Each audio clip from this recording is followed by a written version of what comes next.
Okay, so inshallah to continue with Hisn al-Muslim. So I'm excited because we definitely had been not doing this for quite a while. So let's see, inshallah, with Hisn al-Muslim, we were basically doing hadith, the hadith before it. Let's look at it. We were doing these hadith. اللهم إني أسألك علما نافعا ورزقا طيبا وعملا متقبلا. Ya Allah, I ask you good knowledge and رزقا طيبا and halal rizq, basically good rizq, good provisions, وعملا متقبلا and actions that will be accepted. Now we're just going to do dua al-istikhara and that's basically it. Dua al-istikhara.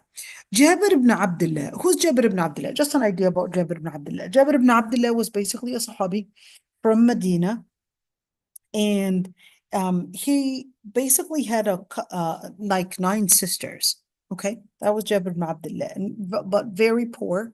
Okay, his father was actually killed uh, in the battle, and it was something that affected them. So later he gets married to a woman that is an older woman, even though he had never been married before. Oh But yeah, I remember this. remember that one? And he Yeah. remembered, and he basically got married to an older woman, and the Prophet ﷺ tells him, well, why didn't you marry a woman that didn't have a marriage experience? And he said, well, I have younger sisters. I want this woman to basically be a mother to them, a woman that would basically take care of them, comb their hair, play with them, just take care of them and not treat them as competitors. Okay, let's see. So he said, كان رسول الله يعلمنا الاستخارة في الأمور كلها كما يعلمنا السورة من القرآن. يقول: إذا هم أحدكم بالأمر فليركع ركعتين من غير الفريضة ثم ليقل: اللهم إني أستخيرك بعلمك. Here's that دعاء. اللهم إني أستخيرك بعلمك وأستقدرك بقدرتك وأسألك من فضلك العظيم، فإنك تقدر ولا أقدر وتعلم ولا أعلم وأنت علام الغيوب. اللهم إن كنت تعلم أن هذا الأمر، ويسمي حاجته، خير لي في ديني ومعاشي وعاقبة أمري، أو قال عاجله وآجله، فاقدره لي ويسره لي ثم بارك لي فيه.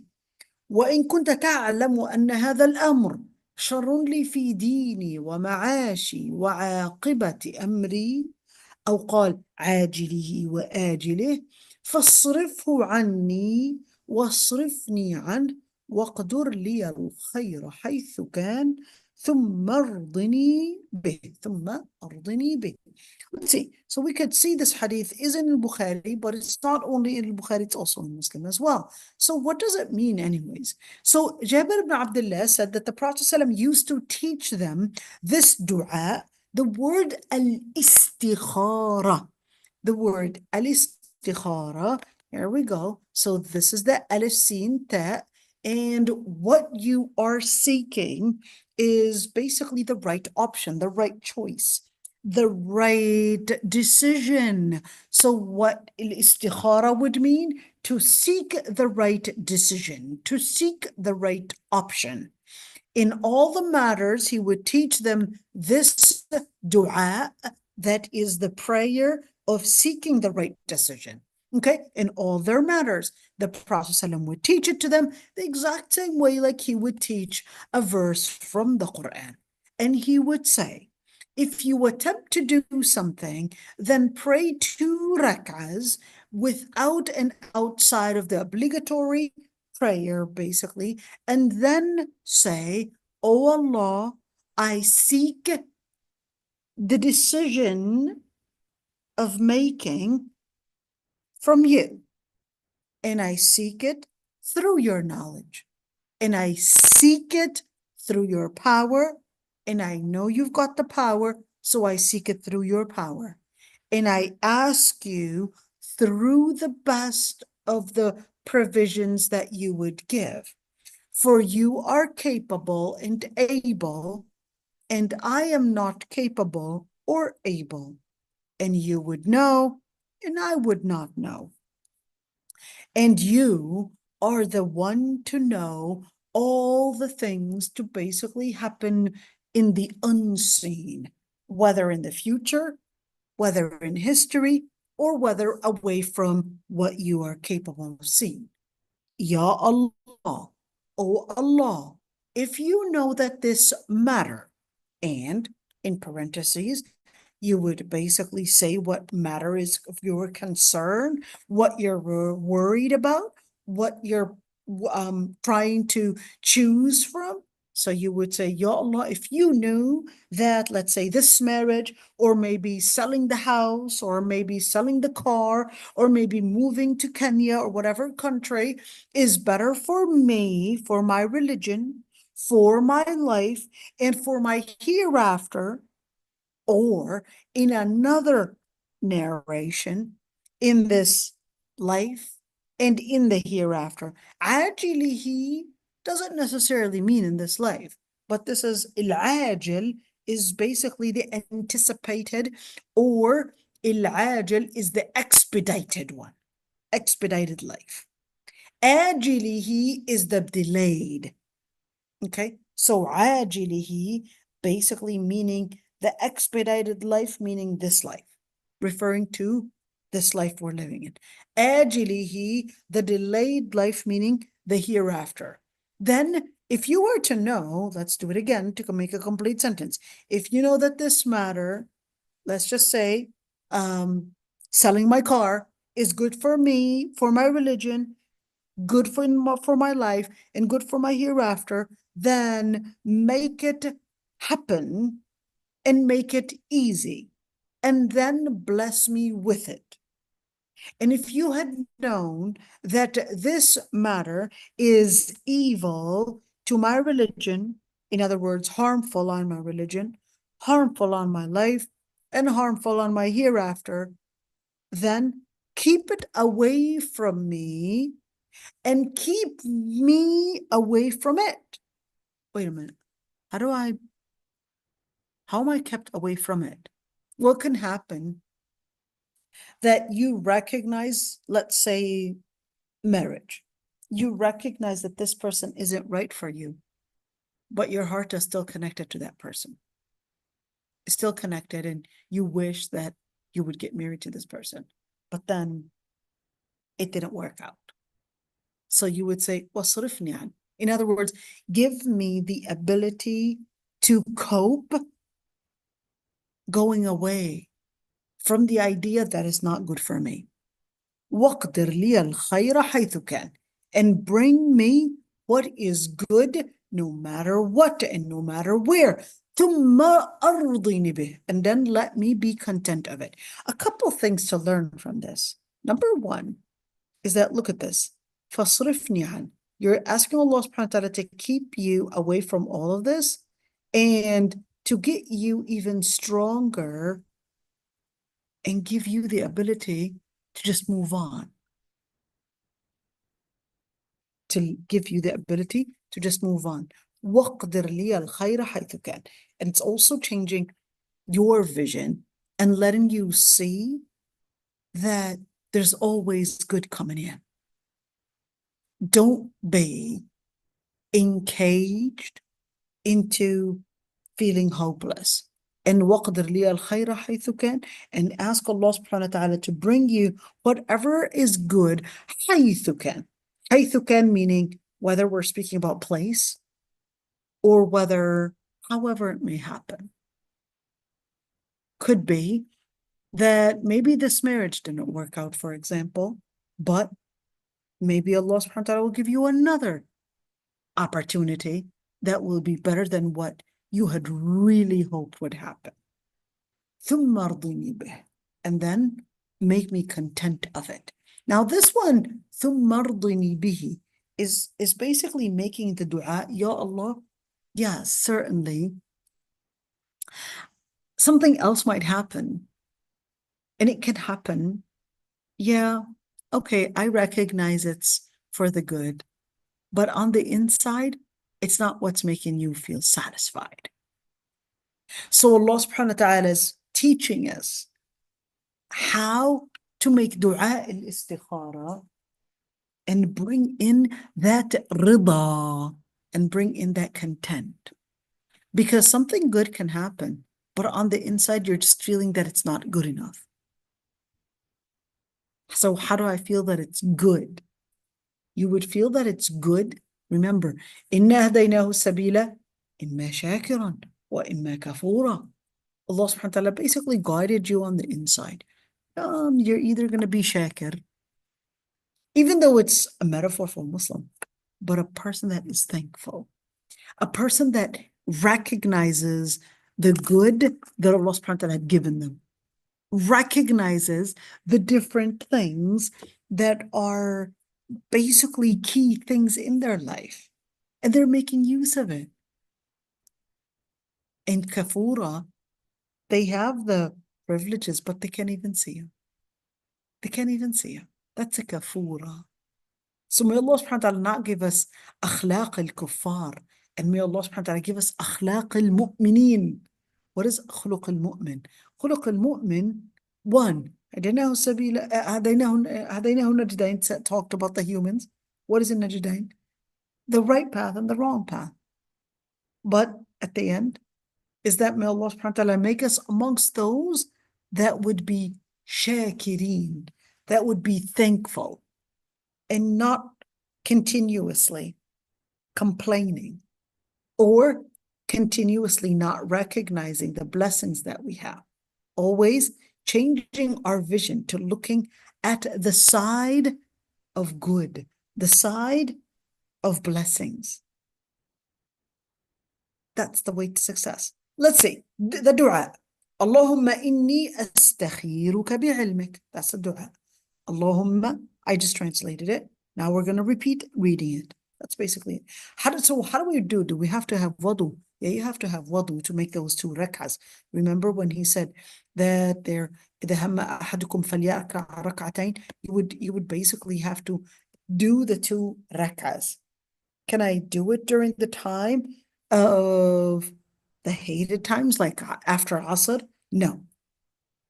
Why? Because this is a salah that is not to make up, okay? Meaning it's not on behalf of Salat al-Asr or al-Dhuhr, but it's actually considered a voluntary prayer, Salat Nafila, okay? So wait, and then what if that sister had her period?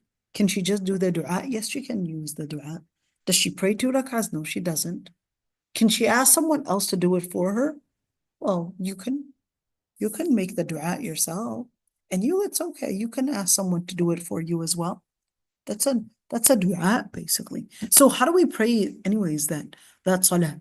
You can pray just normal 2 rak'ahs. Or there is another hadith that basically said that you would read قُلْ يَا أَيُّهَا الْكَافِرُونَ after the Fatiha in the first rak'ah, and then in the second rak'ah, read قُلْ هُوَ اللَّهُ أَحَدٌ. Surah Al-Ikhlas, basically. Can I read other surahs? You can. You can read other surahs. Can I just read Al-Fatiha? That's it? Sure, you can. So am I like going to get a dream to tell me what's going to happen? Or what's going to happen? Like, am I going to be getting signs to look for that Allah subhanahu wa ta'ala tell me that this is the right choice for you? Am I going to be like, I don't know, getting some kind of a meteorite coming to me and telling me something? Or am I going to get a dream? Maybe, let's say if it's a husband, I'm going to see him in the face of an angel, and the other guy, maybe that I'm not sure about, probably looking like a devil or something. And no, you don't have to get a dream. Really? I thought everybody was telling me you were going to get a dream. Yeah, you don't have to get a dream. That's more of culture. And that's more of, those different legends that within the Muslim community or within a Christian community or a Jewish community, you'll always have some legends. Those are part of those legends that people would think that there's going to be a dream. There doesn't have to be a dream. Can a dream happen? A dream can happen, but it doesn't have to happen. You don't have to have a dream. Okay? So what if I were to get a dream? Does that mean I have to find someone to interpret it for me? A dream interpretation can be one, can be a description of what you're going through right now. And two, it can be something that would have happened in the past, and the dream is basically giving you that inspiration to explain things to you of the past. Or it can be for something in the future, either giving you a warning about something to happen in the future, or giving you an explanation to something, or basically giving you an inspiration to support you. Okay. Can you do this dua like in regular stuff? Sure, you can do the dua in regular stuff. You wanted to pray istikhara to go and pick up your children, go ahead. You can do that. Just make sure you don't make those du'as, okay? You don't make those du'as and thinking that that you could do it in things that are haram. Like what? You can't say, well, should I work in a bank or not? Working in a bank is haram. It's riba. Okay. Should I don't know, take off my hijab or not? That's not something you would do an istikhara for. Of course, it's bad for your akhirah. Of course, it's شر لك في دينك ومعاشك وعاقبة أمرك. There's no question about that. This is for things that are halal options, and you're searching for halal, for which halal option you want to choose. Okay. Now, what about the dream part? Do all the dreams need to basically, all the dreams need to be at least explained, or probably I need to search for a person to interpret the dream, or how do we do that dream interpretation? Go ahead, Nadia. Assalamu alaikum, jazakallah khair for this wonderful description. My question is, I one time heard somebody mention that it would be a good idea to, I don't know if it was it was like an example of somebody from like previous nation, previous like the Salaf, um, or I'm not really exactly sure, but basically the idea was that they would say the dua of istikhara every single day after the sunnah of Fajr. And basically, that dua would be like for Allah to guide them for all the decisions and choices they had to make throughout that day. So I'm wondering, I don't know, something didn't sit right with me, because would that be like a bid'ah? Because it's kind of Sure would be. It sure like, would. yeah, It would sure it? Yes, it would be, because if a person is doing it as, in this way, that every single day I'm going to be making this is not the sunnah of how the Prophet ﷺ practiced. Okay, that's not how the Prophet ﷺ practiced the salah. It wasn't an obligatory prayer. It wasn't a prayer that was at a consistent basis. Okay, it was just when needed. It wasn't like I did it every single day. Yeah, Exactly. it didn't sit It right with was me because it felt that way. ahsanti, ahsanti, Yeah. ahsanti. Um, it's not something that you would do necessarily every day as a consistent thing, because the Prophet ﷺ, there's something called sunnah tarkiyah. There's sunnah Okay. fi'liyah and there's sunnah tarkiyah. What is the sunnah tarkiyah? Sunnah tarkiyah is that the sunnah of the Prophet ﷺ not doing something would be the sunnah. Mm, So did the Prophet ﷺ pray salat al-istikhara every single day like that? The answer is no, he didn't. okay. Even though he was capable of doing it, but he didn't do it. He didn't And do it. Okay. therefore, the sunnah would be by not doing this in this way. Okay. And then another question that I have, when praying Salat Istikhara, can you, like, I'll give you like an example. So I don't know if this is a simplistic way of looking at it, but like I'm just going to share it as a way as an example.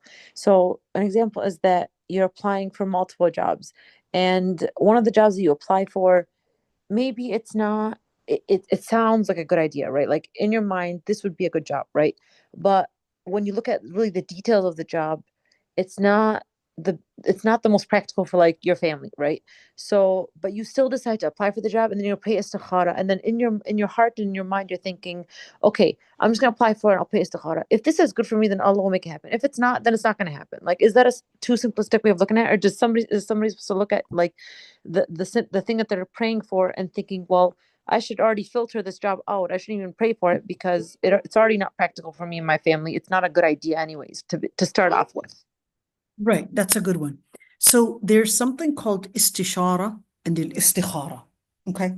Istishara is you doing your duty in looking at the data and studying the data. And by looking at the data, you're basically ruling out option A, B, C, or whatever it is, and making sure that you are doing your homework in figuring out, let's say, the data out there, to making the right decision. Okay, that would be that istishara. Istishara is to seek advice. Okay, istishara is to seek advice, but you're also doing your homework to make, oh, just give me a second.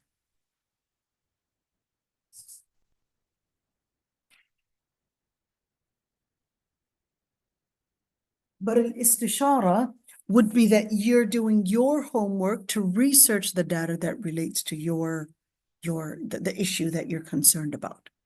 Okay, so what does it mean to do your homework? Look into probably the issue, maybe looking at whether it's good for your family, whether it's good for your wealth. Maybe it's not the right income. Maybe it's not the right idea. Maybe it's not the right place. Maybe the timing of it doesn't fit your health, for example, doesn't fit the dynamic of your family. So all of these things that you would basically have to do your homework in researching. Then the istikhara would be permissible if you're not basically determined that, oh, well, I'll just let go or not let go. Okay, you're not determined. So in those situations that you're not determined and you're not really sure whether this is the right thing for you, or whether it's not the right thing for you, that's when al-istikhara would happen.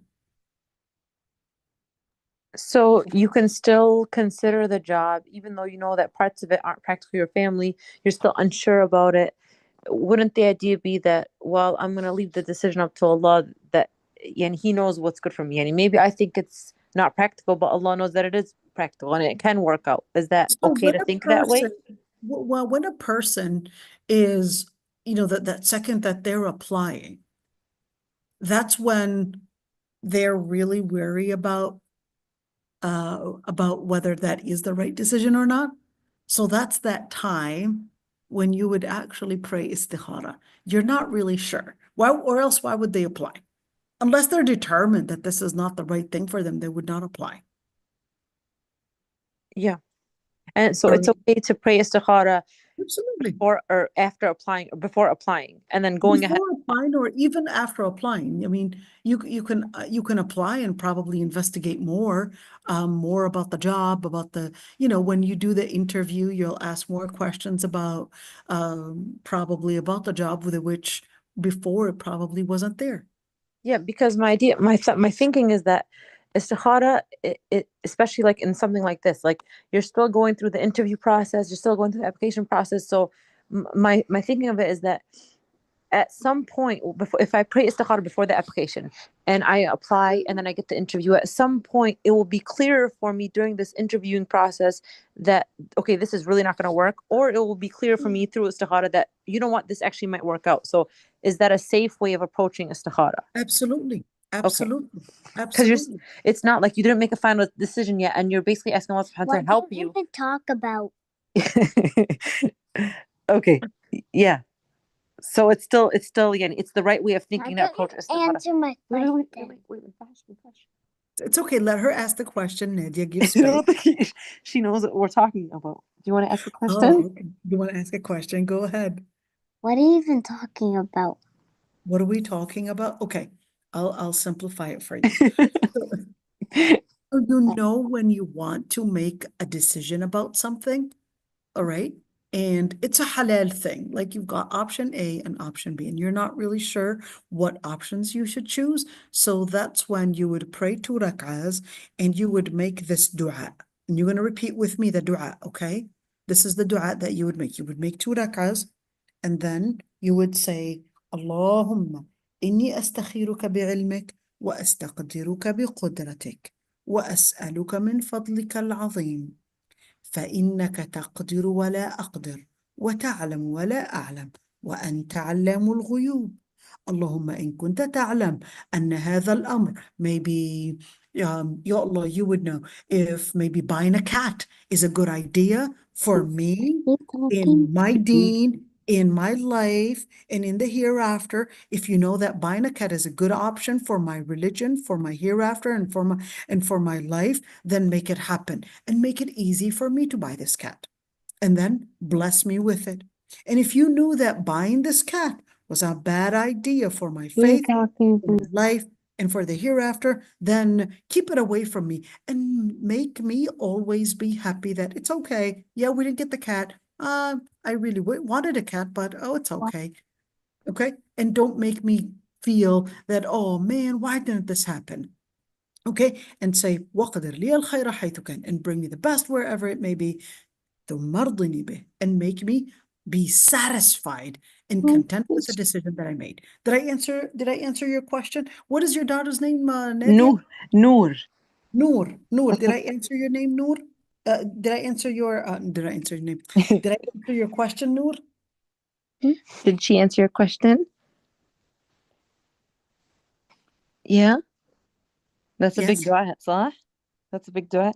Do you know a small dua you could share with her? Yeah, we can make it shorter. If you don't know how to make that long, just say, Ya Allah, bring me the best of the decisions. I don't know how to make the good decisions. Ya Allah, bring me the best decision, a decision that would be better for me. That's it. That's it. احكي That's آمين. it. If you know it, yeah, that's it. خجلت. She's shy now.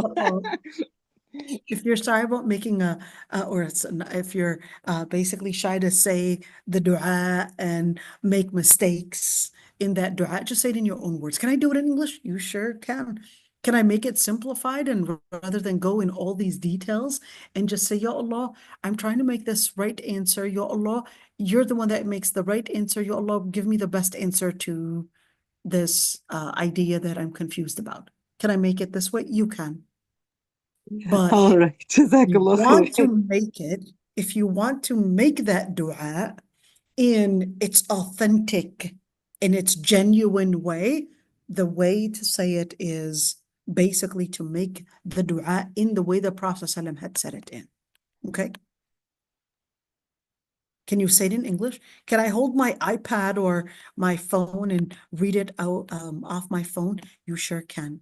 You can read it off your phone. Can I Just to say it clarify, in you can say the dua. You say the dua after the salah, before the taslim. different opinions between scholars. Some scholars Okay. actually said you make it after taslim. Some scholars said before taslim. So different opinions between scholars. All right. All So right. Jazakallah khair. be simple. Allahumma inni astakhiruka bi'ilmik wa astaqdiruka biqudratik wa as'aluka min fadlika al-azim فإنك تقدر ولا أقدر وتعلم ولا أعلم وأنت علام الغيوب.